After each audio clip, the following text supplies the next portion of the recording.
Hey, what's up you guys, it's Dorothy and welcome back to my channel. In today's video we're going to go into chapter 11 of The Murder House by James Patterson and David Ellis. So let's get right into this video.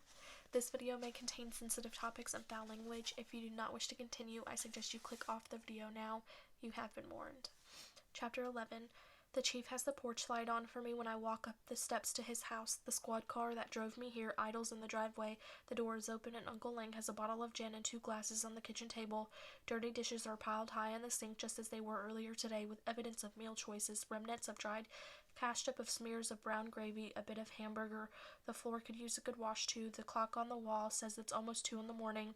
My uncle doesn't look well. He's gained a lot of weight since Aunt Chloe left him 2 years ago. His face is splotchy, broken, calipers on his prominent nose, his eyes rimmed with heavy bags. He's wearing a wife-beater t-shirt that accentuates his added poundage, tufts of curly white chest hair peeking over the top. "You don't look good," he says to me. I kiss him on the forehead before I return to the refrigerator.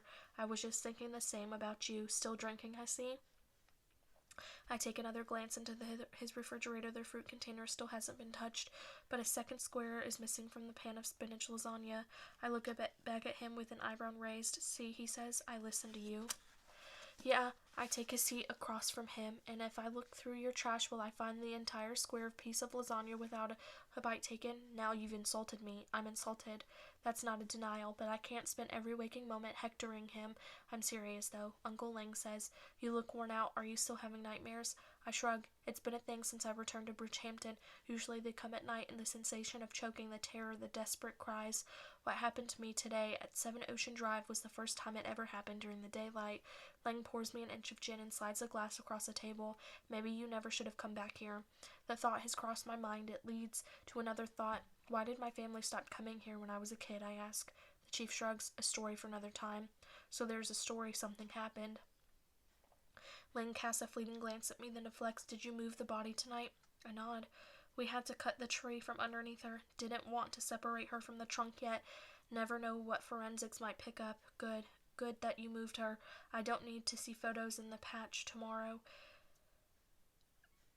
This is a dead hooker, detective, not a dead hooker who was split in half on a tree stump like a human shish kebab. Understand me? A dead hooker to the media. That is it. Just another hooker, adios, in the Hamptons. That's a one-day story. A one-day story, appearances, politics.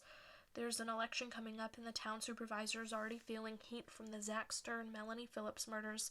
Another sensational murder would just add pressure. It's good police procedure to not mentioning gory details to the press. In Manhattan, that play never worked. The NYPD leaked like a colander, but here it might. "Your case has nothing to do with Noah Walker," Lang says. "Oh, Isaac, you little shit."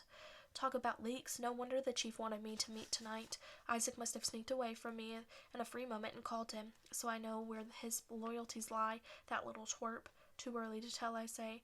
The chief casts his eyes in my direction. He takes a sip of beefeater and lets out a breath. "A few hours ago you thought Noah was an innocent man wrongly accused. Now you like him for a carnage in the woods too." "I don't like him or dislike him, not yet, but it's possible the prostitute was killed while Noah was still a free man, not yet in custody. I'm just playing all the angles. That's what I'm paid to do." He makes a noise and he finishes another sip. "No, you're paid to do what I tell you to do." "I'm a detective," I say. "Once in a while I try to detect." The gin is sharp on my tongue, hot down my throat, leaving delicious citrus aftertaste. Tastes better than it should. I take the bottle and pour myself another. "Let me ask you a question, Chief." He shows me a worried look, but doesn't speak. "Why did we go in so hard on the arrest?" "What do you mean?" He pours himself another drink. "When we arrested Walker, the SWAT team, the automatic weapons, we were braced for a firefight. Noah didn't have any weapons." The chief's jaw tightens, but he doesn't make eye contact with me. "Missy, you're lucky you're my favorite niece." "I'm your only niece." "Don't fuck with my case, Jenna." He slams down his glass. "I've got Noah Walker dead to rights.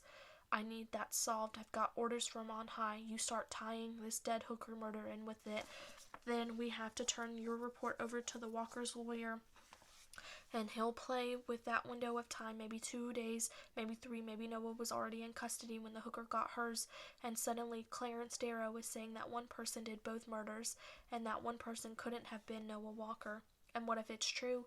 My uncle gives me a look that I remember seeing as a child, that look an adult gives when a kid is being adorably precautious and ambitious. a combination of pride and annoyance, but in this case the annoyance is outweighing the pride. Stay away from Noah Walker. Don't make your case something it's not. Just another hooker adios in the Hamptons, right? I push myself out of the chair. I'm not going to do it. I'm following the leads wherever they go. You don't like it? Relieve me. The chief looks exhausted. He gestures toward me, the sign of the cross. Absolution from a priest. You are hereby relieved of any responsibility for the dead hooker in the woods. That's bullshit, Lang. With the back of my hand, I whack my glass off the table, smashing it against the sink. Yeah? You want to go for a suspension too? Sure. Great, you're suspended without pay for a week. Only a week, I yell. I lost in my rage, spinning out of control. Fine. Then a month. How about dismissal? You want me to, can you? The chief rises from his chair, directing a finger at me. And before you answer that, Missy, remember that being a cop is all you know, and I gave you a second chance. You'd think that would buy me just a little bit of loyalty from you, but oh no. I shake my head, fuming. I can't believe you just said that. He waves me away with a hand. 1 month suspension, detective, effective immediately. Now get out of my house. That is the end of this video. I will see you guys in the next one. Bye.